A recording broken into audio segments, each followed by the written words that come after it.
बिस्मिल्लाहिर्रहमानिर्रहीम। अस्सलाम वालेकुम नादरीन, आप यूट्यूब चैनल देख रहे हैं। मैं इमरान खान हूँ। नादरीन, गुज़िश्ता रात पाकिस्तान और अफ़गानिस्तान की जो बॉर्डर है वहाँ पे झड़पें शुरू हो गई और ये फायरिंग अफ़गानिस्तान की जानिब से शुरू की गई।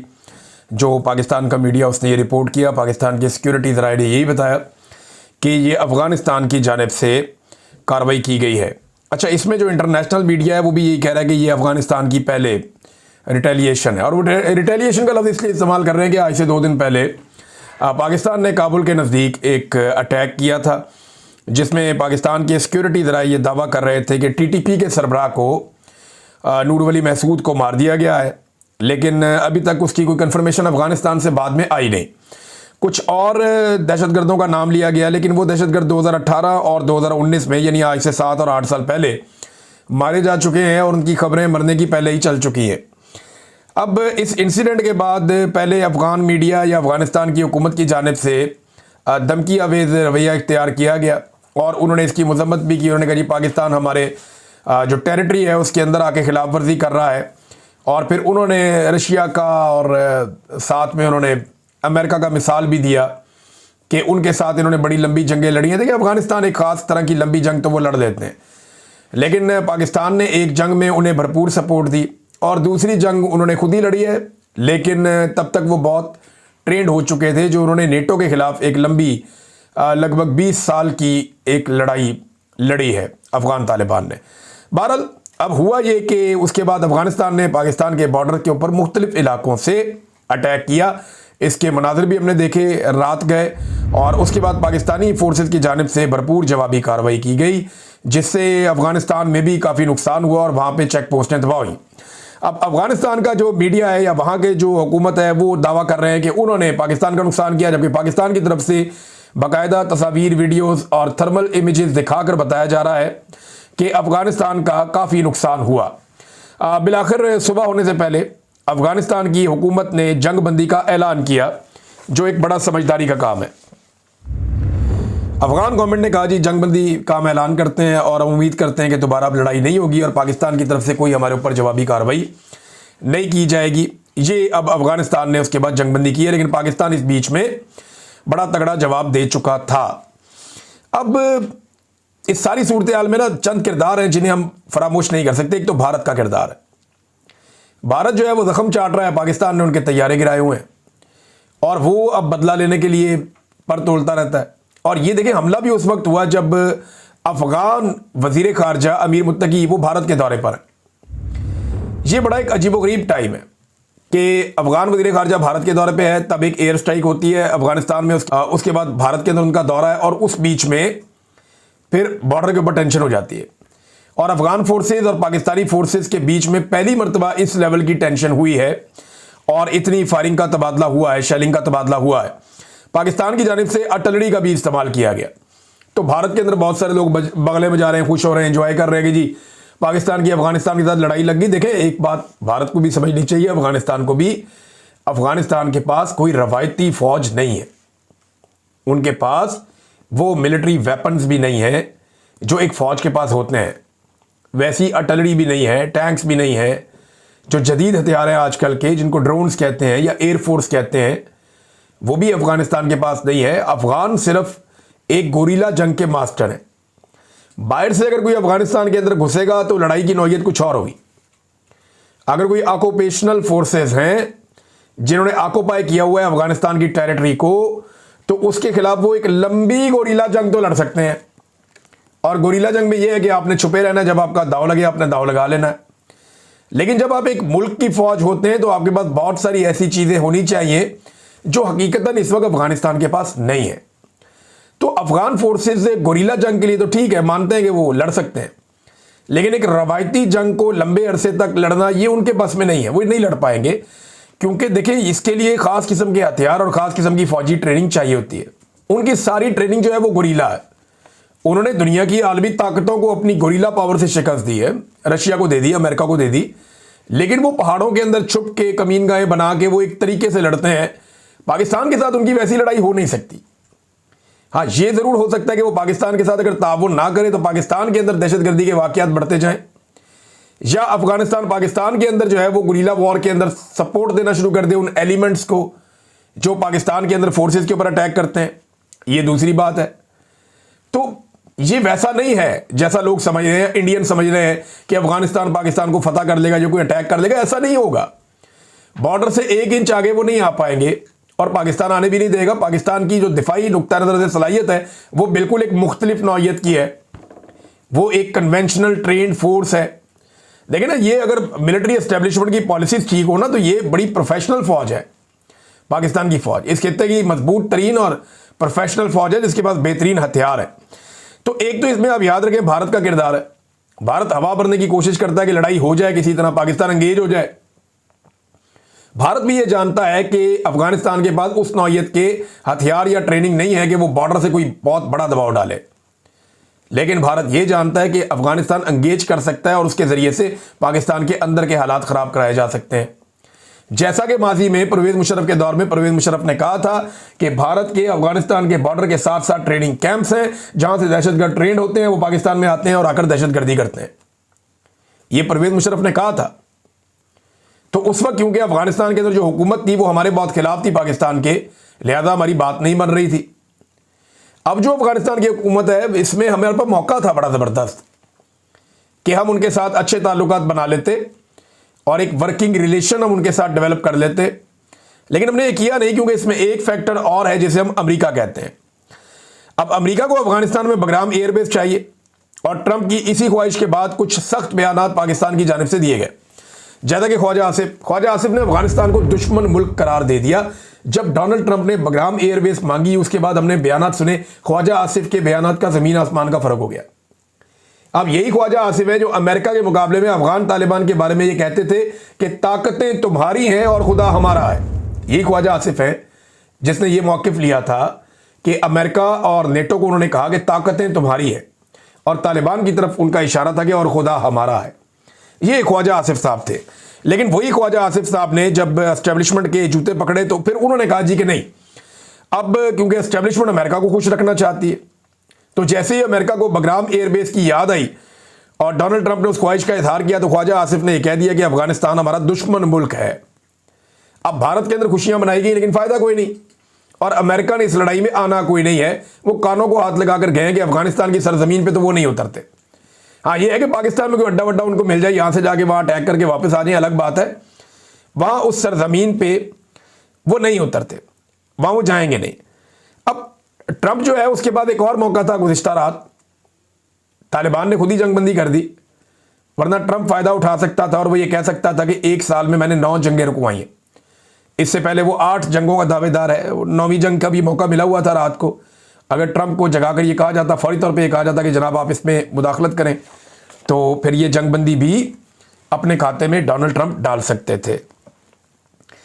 अच्छा नाज़रीन, इसमें कुछ चीज़ें और हैं वो हमें याद रखनी पड़ेगी। गल्फ ममालिक जो हैं उनका बड़ा इंपॉर्टेंट रोल है क्योंकि दोनों मुसलमान मुल्क हैं जिनमें लड़ाई हुई है।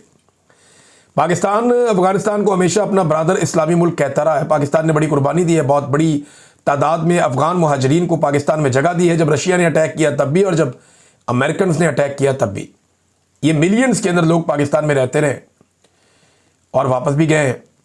तो पाकिस्तान इनके साथ बेहतरीन ताल्लुकात बना सकता था, रख सकता था, लेकिन पाकिस्तान का वज़ीर ख़ारजा जो बिलावल था, इमरान खान का रिजीम चेंज हुआ तो इमरान खान का नुक्ता नज़र था कि अफगानिस्तान के साथ ऐसा ताल्लुक बनाया जाए कि दहशतगर्दी का मसला हमेशा ख़त्म किया जाए और उस पर काम हो रहा था। लेकिन बिलावल ने पूरी दुनिया का ट्रैवल किया, अफगानिस्तान का ट्रैवल नहीं किया। और गल्फ ममालिक की जानिब से 2 ममालिक का स्टेटमेंट मेरे सामने पड़ा हुआ है, एक सऊदी अरब का और एक ओमान का। ओमान में जो है वो उनके बहुत बड़े जो आलिम हैं जो सरकारी उनकी जानिब से, और दूसरी जानब सऊदी अरब का भी एक सरकारी स्टेटमेंट है और उन दोनों ने जंगबंदी का कहा और दोनों ममालिक को कहा कि आप आपस में बातचीत कर लें। अब ये जो तालिबान हैं जिनके साथ पाकिस्तान की झड़प हुई है, ये पाकिस्तान ने तैयार की है, ये बात हमें याद रखनी पड़ेगी। अमेरिका के और गल्फ ममालिक के कहने पर या नेटो ममालिक जो थे उनके कहने पर हमने इन तालिबान को यहाँ पे तैयार किया था। पाकिस्तान में दुनिया भर से इनको इकट्ठा किया था, अफगानिस्तान से हम इनको यहाँ पे लेकर आए थे। ये पाकिस्तान के मदारिस में तालीम हासिल करते थे, पाकिस्तान को बहुत सारे डॉलर्स मिलते थे, हमने इनको ट्रेनिंग दी, इनको हथियार दिए, इनको हथियार चलाना सिखाया, इनको जंगी हिकमत अमली सिखाई। फिर ये अपने इलाकों में गए और ये लड़ते लड़ते बहुत ट्रेंड हो गए और इनकी तादाद बढ़ती गई और अब ये इतने ताकतवर हो गए कि इन्होंने पूरी दुनिया की वहाँ फोर्सेस थी, उन सबको इन्होंने शिकस्त दी और अफगानिस्तान छोड़ने पर इन्होंने मजबूर कर दिया। एक वक्त था ये सारे मुजाहिदीन कहलाते थे, कहा जाता था कि ये सारे हक पर खड़े हैं, हक बजानिब हैं, और ये तालिबान जो हैं ये हीरोज़ है। मुझे अच्छी तरह याद है, एक मूवी हमने अपने बचपन में देखी थी, वो आपने नाम सुना होगा, सिल्वेस्टर स्टैलोन का, रैम्बो, रॉकी भी उसकी मूवीज है, रैम्बो भी उसकी मूवी है। आप अच्छी तरह चेहरा पहचान लेंगे, पाकिस्तान में बड़ा मकबूल है। इसकी जो रैम्बो थर्ड पार्ट आया था ना, थर्ड ब्लड रैम्बो का, उसमें ये आदमी अफगानिस्तान से अपने चंद लोगों को छुड़वाने के लिए आता है, जिनमें इसका एक कमांडर भी होता है। तो मुझे अच्छी तरह याद है कि ये जो रैम्बो थर्ड है, तीसरा हिस्सा जो उस फिल्म का तीसरा पार्ट, उसमें वो रशियन से लड़ता है रैम्बो, और अपने एक फौजी को छुड़ाना चाहता है वहां से, एक कमांडर को, और इस बीच में और लोगों को भी छुड़वाता है। तो जो तालिबान है उनको हीरो दिखाया गया कि तालिबान जो है वो हीरो थे और वो रशिया से लड़ रहे थे। लेकिन उसके बाद हमने देखा 2001 के बाद जो मूवीज बनी, पूरा एक बयानिया बना, उसमें यही तालिबान जो है वो गुंडे बन गए और ये विलन बन गए। इनके बारे में मशहूर हो गया कि नहीं, पहले ये हीरो हुआ करते थे, अब ये गुंडे हैं। पिछली फिल्मों के अंदर यही लोग जो हैं वो हीरोज थे, अब मौजूदा फिल्मों में यही लोग जो हैं वो विलन बन गए हैं। इमरान खान साहब का इस पर मौक़िफ़ क्या है, देखिए, इस पर थोड़ी तवज्जो में देनी पड़ेगी।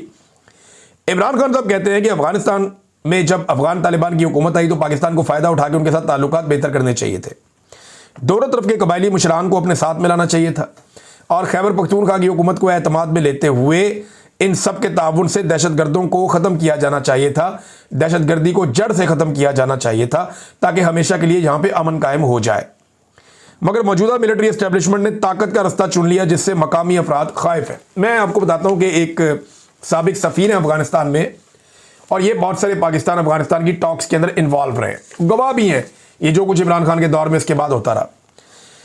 मंसूर अहमद खान साहब वो फरमाते हैं कि अफगानिस्तान के साथ बातचीत ही दहशतगर्दी के मसले का मुस्तकिल हल है। ये जुज़वी तौर पे आप ये कर सकते हैं, आर्जी तौर पे कि ठीक है आप लड़ाई कर लें, लेकिन जो मुस्तकिल हल है दहशतगर्दी के खात्मे के लिए वो अफगानिस्तान के साथ बातचीत है। अमीर मुत्तकी जो वज़ीर ख़ारजा हैं अफगानिस्तान के, वो भारत में मौजूद थे, तो उन्होंने भारत में भी एक बात कही है जो बड़ी हौसला अफजा है कि पाकिस्तान को अंगेज करना होगा, और यही सोच आगे बढ़ने का रास्ता है पाकिस्तान और अफगानिस्तान के बीच में।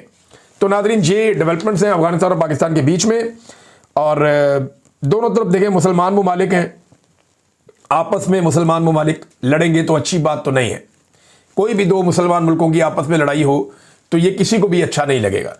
लेकिन पाकिस्तान जो है वो ये कहता है कि अफगानिस्तान से दहशतगर्दी पाकिस्तान में आ रही है, और अफगानिस्तान ये कहता है जी कि बहुत लंबे अरसे तक पाकिस्तान से जो है वो तैयार करके दहशतगर्द अफगानिस्तान में भेजे गए हैं। तो दोनों का एक दूसरे के ऊपर एक ही तरह का गिला शिकवा है, और दोनों ने जो ये काम किया है वो कोई अपनी ख्वाहिश के तहत नहीं किया। बहुत सारी अजीबोगरीब चीज़ें हुई, पाकिस्तान ने अमेरिका के लिए किया ये सब कुछ, और अपने बैरूनी आकाओं को खुश करने के लिए किया। अफगानिस्तान जो करता रहा, अफगानिस्तान की भी कोई अपनी सोच इसके अंदर मुझे नज़र नहीं आती। तो दोनों ममालिक को होश के नाखून लेने चाहिए। अब यहाँ पाकिस्तान में कुछ लोग नफरत बेचना और बांटना शुरू हो गए हैं कि नमक हराम है, ये करो वो करो, मार दो, जान से मार दो। ऐसा नहीं चलता, ममालिक के बीच में चीज़ें गड़बड़ हो जाती हैं। पाकिस्तान का एक बहुत बड़ा दुश्मन मशरकी बॉर्डर के साथ बैठा है जिसका नाम भारत है। तो आपने अपने आप को हर तरफ नहीं फंसाना, आपने चाइना से, ईरान से, अफगानिस्तान से, तीनों ममालिक से अपने बेहतरीन ताल्लुकात रखने हैं। अगर भारत के साथ आपके ताल्लुकात अच्छे हो जाएं तो बहुत अच्छी बात है, अगर नहीं होते तो बाकी तीन ममालिक से आपके ताल्लुकात अच्छे होने चाहिए, बुरे ताल्लुकात नहीं होने चाहिए, और ये पाकिस्तान की हुकूमत की पॉलिसी होनी चाहिए। मगर देखें इस वक्त क्योंकि एस्टेब्लिशमेंट के दिमाग में और बहुत सारी चीज़ें चल रही होती हैं, और जब भी कभी एस्टेब्लिशमेंट की क़यादत के दिमाग में ये बात आ जाए ना कि उन्हें एक्सटेंशन चाहिए, तो फिर उन्हें कुछ दिखाई नहीं देता जब तक उन्हें एक्सटेंशन नहीं मिल जाती। सियासत में मुदाखलत अगर फ़ौज ना करे तो मैं फिर आपको कह रहा हूँ कि खित्ते की बेहतरीन फ़ौज है, बेहतरीन हथियार हैं, लेकिन हर मसले का हल जो है वो लड़ाई नहीं है। मसाइल का हल जो है वो दिमाग से भी करना चाहिए, कोई चीज़ खारजा पॉलिसी भी होती है। नाज़रीन, तहरीक लब्बैक के बारे में जो डेवलपमेंट है वो मैं आपके सामने रख देता हूँ। तहरीक लब्बैक का लॉन्ग मार्च GT रोड पर आगे की तरफ बढ़ रहा है, गुजरावाला की सराउंडिंग में कहीं पे इस वक्त होगा, और उनके ऊपर टॉर्चर भी किया जा रहा है, उनके लोग गिरफ्तार भी किए जा रहे हैं। बाद औक़ात ऐसे मनाज़र आते हैं कि तहरीक लब्बैक के लोग पुलिस को मार रहे हैं, बाद औक़ात पुलिस को घेरा डाल लेते हैं, बाद औक़ात पुलिस वाले छोड़कर चले जाते हैं, बाद औक़ात पुलिस वाले उन्हें मारते हैं, उनको गिरफ्तार कर लेते हैं।